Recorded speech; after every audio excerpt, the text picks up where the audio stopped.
Welcome back. Our next guest's cancer diagnosis led to a friendship forged through many miles of running, including just last week at the Boston Marathon. John Johnson is joining us, an amazing cancer survivor, and his doctor, David Rosen, with the Cleveland Clinic. Thank you both for being here today. Thanks for having us. Congratulations. So you two just conquered the Boston Marathon. What was the time? 3:04. 3:04. Yep. I said it probably would take me 3 hours to run 3 miles. I mean, I'm so impressed with this. You are an avid runner, John. This is something you've loved to do your whole life. Yeah. And it was after another marathon. Was it the Cleveland Marathon that you were Marathon. diagnosed? Yeah, 2 years ago. Yeah. And what was your cancer and what stage were you at? I was diagnosed with stage 2 colorectal cancer. They found a tumor in my rectum 2 weeks after I ran the Cleveland Marathon. And I'm sure you felt at that point in time that you were probably in the best shape of your life. I was in the best shape of my life. I mean, I just ran a 3:04 marathon, and I was eating healthy. I just had my daughter, and that was a big motivation for me. When I had my daughter, I wanted to be in the best shape of my life because I wanted to live on for her and my wife. And then 2 weeks after I found out about the cancer, we found out my wife was pregnant with my second child, my son. So I'm sure there was a range of emotions that lot. you were going through at that time. And I know how scary and overwhelming it can be to think about, okay, I just need to figure out the best plan for myself.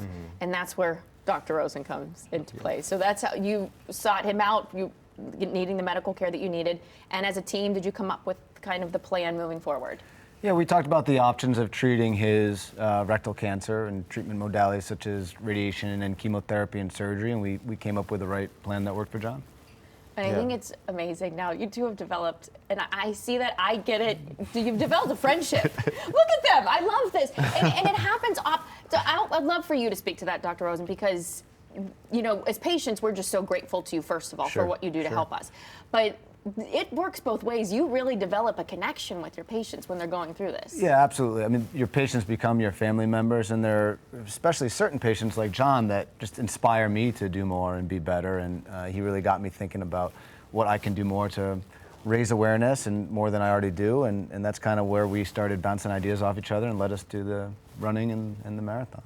So were you worried you weren't going to be able to keep up with this guy? Yeah, he's a big time runner and he talks a big game. So I thought I was going to have a hard time keeping up. I heard the little deal was that Dr. Rosen was just a little toe in front of you. Is that like just beat you by the teeniest little? Just a toe. And now, are you going to challenge him now for the Cleveland Marathon? We were talking about it in there in the green room. I'm like, are we going to go for it? And I told him he could have beat me by much more, but he stayed with me the entire time.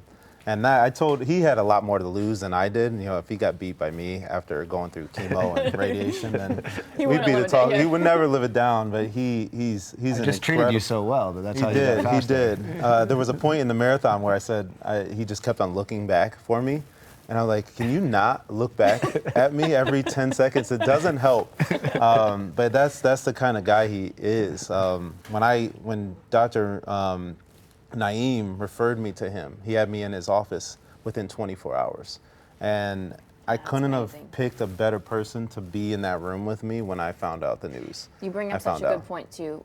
That initial meeting and just feeling confident and comfortable with your doctor makes all the difference in the world in those moments. Well, it's more so I saw myself in him. Young man, attractive, right, in shape.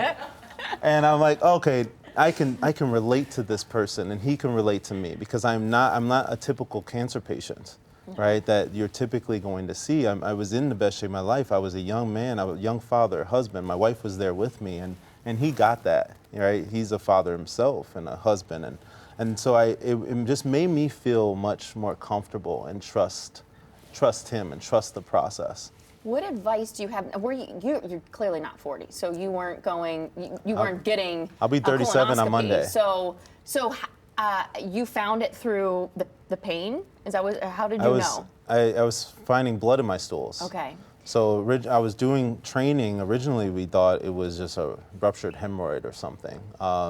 So I went and did the marathon and then got my colonoscopy afterwards. But yeah, the blood in the stools was the biggest sign. So Dr. Rose, for so many people who are in shape, eating healthy like he is, would never expect anything. What advice do you have to, because I know we have to be our own advocates so many times. Yeah, it's a terrifying trend that we've seen, that younger and younger patients are developing colon rectal cancer, and we don't exactly know why.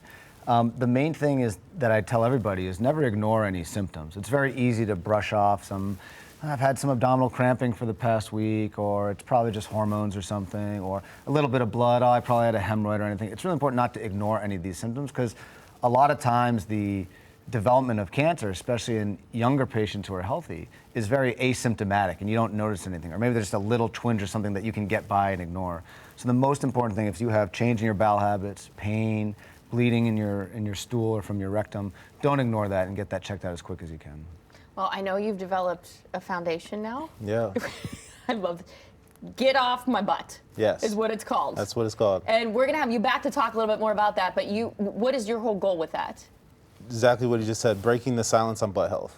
I wouldn't have known that younger people are getting cancer, but because I talked about it, so many of my friends went and got checked because of it, because I was in good shape.